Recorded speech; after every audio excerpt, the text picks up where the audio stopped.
Good morning. Ngasi ningthokaba numit ko ningthokaba numit ki card ki message abete minner se adu ningthokaba numit number ahamba da ko number se 47 lere aduga kaludana angoba gumba kai gumba dumane sina bibe ko aduga koina ama chak thongbadana chini natraga sangom gumba kai gumba dumane maming yoina kitang happy bama adu Monday obenina Monday se dum imung singdok khotokpa adagi akhoi dukan oi taraga ju phadana singdok piraga aina cinnamon powder gumba blow toksalo habdo usingcha gi powder se dukan phamba gumba oiragadi pot kai kai ka shinaba khotnaba yumda business to oi taraga su ko adumai taraga hadi every Monday se adumai na do ama su dum tawba yai ko ado ahamba da khoi gi card ki message yenga se aduga timing afaba sai pa yeminar se ngasi gi na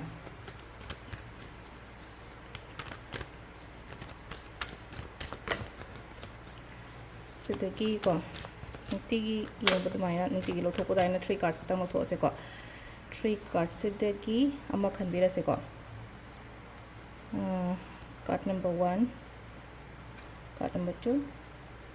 card number 3 ko ahamba ani shuba ahum suba se lere ko card ahum se ko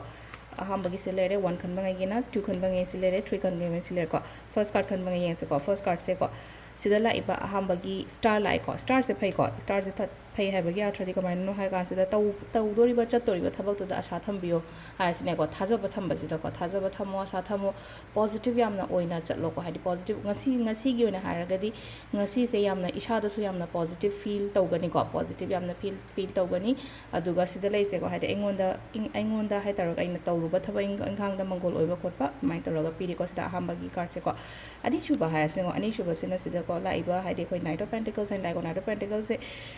sida leino ko hadi phajana eno ma tawge haina di khalle ko hadi lepaga leise hadi main oina pecha nung sagi hairasine ko hadi pesha tan bagi oiro amagi oiro ko haje aina khallaga leiriba aina pangthoke na khalise chatpiyo ko shukai de ko adu poto full focus amaga loina na haidar ko confident leina chatpa sida mi se ready oi lenga si thabak chathoke na traga inga si kanom chatke khotke kaina ko admaina haiba oiraga di ko admaina khanba leiraga di main tawu ko number 3 yenga se ko number 3 sina sile se ko hadi sila lai ko hadi hogi page of swords ena lai ko silai se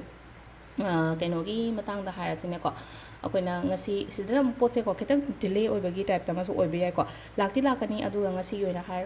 ꯉꯁꯤ ꯍꯥꯏꯔꯒꯗꯤ ꯍꯥꯏꯗꯤ ꯉꯁꯤ ꯑꯩꯅ ꯄꯥꯝꯕ ꯄꯣꯠꯁꯦ ꯉꯁꯤꯒꯤ ꯃꯍꯨꯠꯇ ꯍꯌꯦꯡ ꯅꯠꯇ꯭ꯔꯒ ꯍꯪꯆꯤꯠꯀꯨꯝꯕ ꯑꯗꯨꯃꯥꯏꯅ ꯂꯥꯛꯄꯒꯨꯝꯕ ꯍꯥꯏꯗꯤ ꯈꯤꯇꯪ ꯇꯞꯅ ꯂꯥꯛꯄꯒꯨꯝꯕ ꯑꯣꯏꯅ ꯑꯣꯏꯀꯣ ꯑꯗꯨ ꯈꯤꯇꯪ ꯋꯥꯈꯜꯒꯨꯝꯕ ꯀꯩꯒꯨꯝꯕꯗꯁꯨ ꯂꯩꯅ ꯈꯔ ꯀꯩꯅꯣ ꯇꯧꯅꯤꯀꯣ ꯈꯤꯇꯪ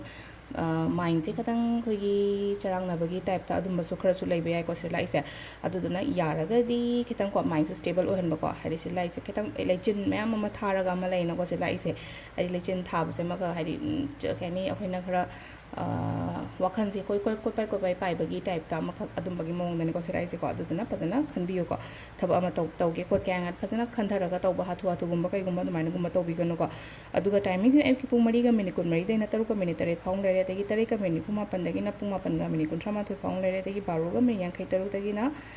ꯅꯨꯡꯗꯥꯡꯋꯥꯏꯔꯝꯒꯤ ꯄꯨꯡ 8ꯒ ꯃꯤꯅꯤꯠ 12 ꯐꯥꯎ ꯂꯩꯔꯦꯀꯣ ꯑꯗꯒꯤ ꯄꯨꯡ 8ꯒ ꯃꯤꯅꯤꯠ 53ꯗꯩꯅ 13ꯒ ꯃꯤꯅꯤꯠ 14 ꯐꯥꯎ ꯂꯩꯔꯦ ꯑꯗꯒꯤ ꯑꯃꯨꯛ 12ꯒ ꯃꯤꯅꯤꯠ 38ꯗꯒꯤꯅ ꯅꯨꯡꯗꯥꯡꯒꯤꯅꯤꯀꯣ ꯁꯤꯁꯤꯅ 12ꯒ ꯃꯤꯅꯤꯠ 38ꯗꯩꯅ ꯃꯊꯪꯒꯤ ꯅꯣꯡꯉꯥꯜꯂꯝꯗꯥꯏꯒꯤ 4ꯒ ꯃꯤꯅꯤꯠ 24 ꯐꯥꯎꯅꯦꯀꯣ ꯁꯤꯁꯤꯅ ꯑꯩꯈꯣꯏꯒꯤ ꯉꯁꯤꯒꯤ ꯑꯣꯏꯅ ꯑꯐꯕ ꯇꯥꯏꯃꯤꯡ ꯀꯣ ꯑꯗꯨ ꯁꯤꯗ ꯂꯩꯔꯦ ꯑꯩꯈꯣꯏꯒꯤ ꯗꯦꯂꯤ ꯀꯥꯔꯠ ꯃꯦꯁꯦꯖꯁꯦ ꯃꯌꯥꯝ ꯊꯦꯡꯛ ꯌꯨ